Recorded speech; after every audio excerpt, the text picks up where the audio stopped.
And it goes a little something like.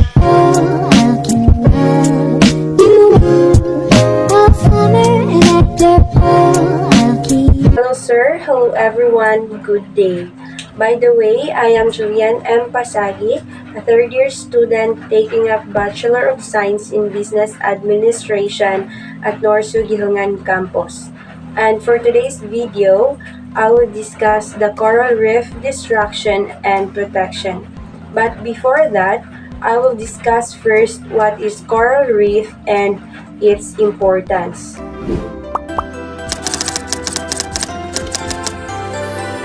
Coral reefs is an underwater ecosystem characterized by reef-building corals. Reefs are formed of colonies of coral polyps held together by calcium carbonate. Most coral reefs are built from stony corals, whose polyps cluster in groups. Coral reefs are important ocean habitats and offer a compelling case of the risk of climate change. Reefs provide a large fraction of Earth's biodiversity. They have been called the rainforest of the seas. Scientists estimate that 25% of all marine species live in and around coral reefs, making them one of the most diverse habitats in the world. Reefs provide a variety of economic benefits, including recreational activities, tourism, coastal protection, habitat for commercial fisheries, and preservation of marine ecosystems. Coral reefs are also one of the most sensitive ecosystems in the world, acting as a barometer for global warming. For example, just a small rise in the temperature of the oceans will cause coral reefs to bleach and potentially die if the higher temperature is sustained.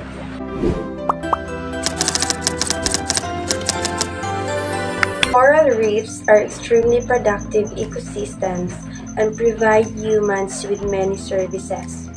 In provisioning services, coral reefs support human life and livelihoods and are important economically.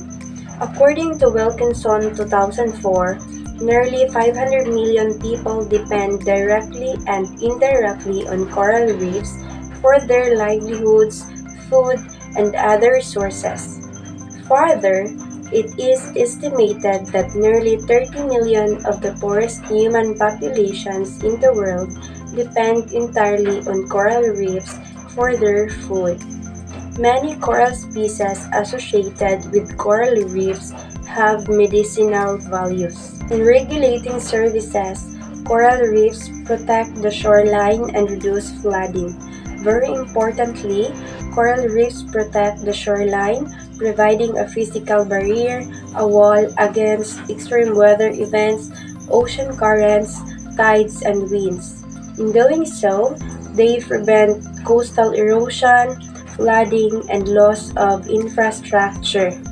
Because of this, they serve to reduce huge costs involved with destruction and displacement due to extreme weather events. In supporting services, coral reefs are an essential part of land acquisition.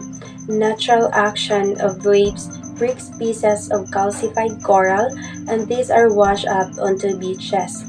Through the process of natural physical breakdown, these larger pieces are broken into smaller and smaller pieces and eventually become part of the rubble, building these beaches. Corals, therefore, contribute in part to the process of accretion, which is the opposite of erosion. Coral reefs are very diverse and have primary productivity. Corals do not even cover 1% of the Earth's surface, but they are extremely diverse. In fact, they are dubbed the rainforest of the sea because of this immense diversity. The knocks and crannies formed within reefs by constant beating of waves provide shelter to many species, and because of the immense diversity of coral reefs, there is a great deal of exchange of nutrients and primary productivity is very high. In cultural services, coral reefs have intrinsic, aesthetic, and recreational values. The beauty of coral reefs and their diversity are essential parts of many cultures in different parts of the world. Because of their easy access, visiting coral reefs is an important recreation for snorkelers, scuba divers, recreational fishermen, and beach lovers.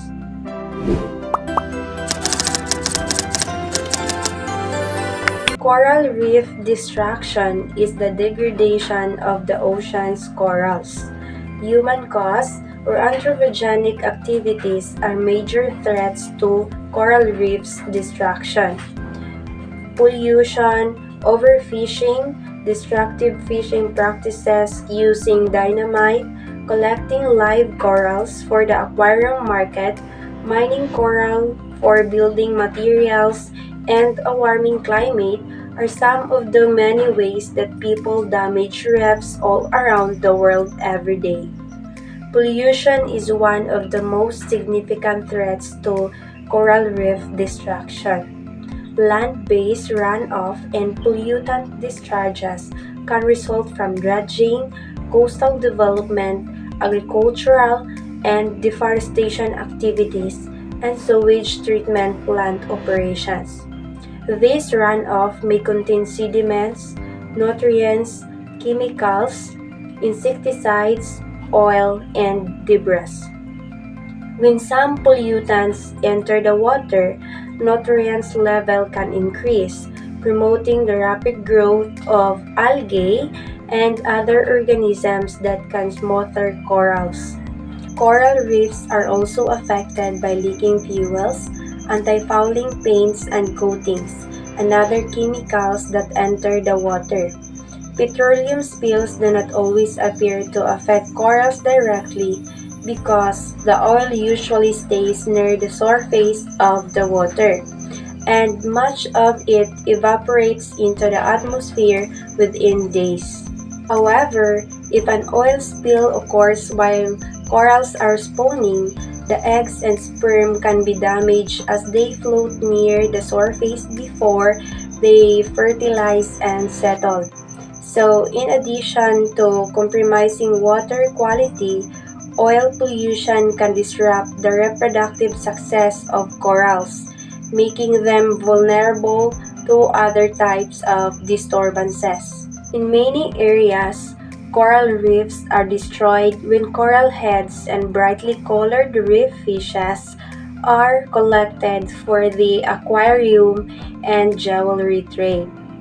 Careless or untrained divers can trample fragile corals, and many fishing techniques can be destructive. In blast fishing, dynamite or other heavy explosive are detonated to startle fish out of hiding places. This practice indiscriminately kills other species and can crack and stress corals so much that they expel their zooxanthellae. As a result, large sections of reefs can be destroyed. Cyanide fishing, which involves spraying or dumping cyanide onto reefs to stand and capture live fish, also kills coral polyps and degrades the reef habitats. More than 40 countries are affected by blast fishing, and more than 15 countries have reported cyanide fishing activities. Other damaging fishing techniques include deep water trawling, which involves dragging a fishing net along the sea bottom, and moroami netting, in which reefs are pounded with weight bags to startle fish out of crevices. Often, fishing nets left as debris can be problematic in areas of wave disturbance. In shallow water, live corals become entangled in these nets and are torn away from their bases. In addition, anchors dropped from fishing vessels onto reefs can break and destroy coral colonies. increased greenhouse gases from activities like deforestation and the burning of fossil fuels for heat and energy, cause ocean temperatures to rise, change storm patterns, and contribute to sea level rise.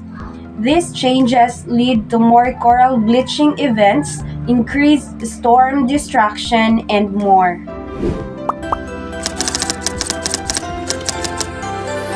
Coral reef protection is the process of modifying human activities to avoid damage to healthy coral reefs and to help damaged reefs recover. In fact, no matter where we live, it's either near the coast or hundreds of miles away, there are several things that we can do to keep coral reefs healthy. So, when visiting coral reefs, we should practice safe and responsible diving and snorkeling to avoid damages the delicate coral animals. And also, we should take a reef-friendly approach to sun protection. However, we can also protect coral reefs in our home through recycle and dispose of trash properly, minimize use of fertilizers, use environmentally friendly modes of transportation, reduce stormwater runoff, save energy at home and at work, be conscious when buying aquarium, and lastly, spread the word. So we should learn more about coral reefs and educate others through sharing the importance of coral reefs and encourage to do such activities that might protect it. So that would be all. Thank you.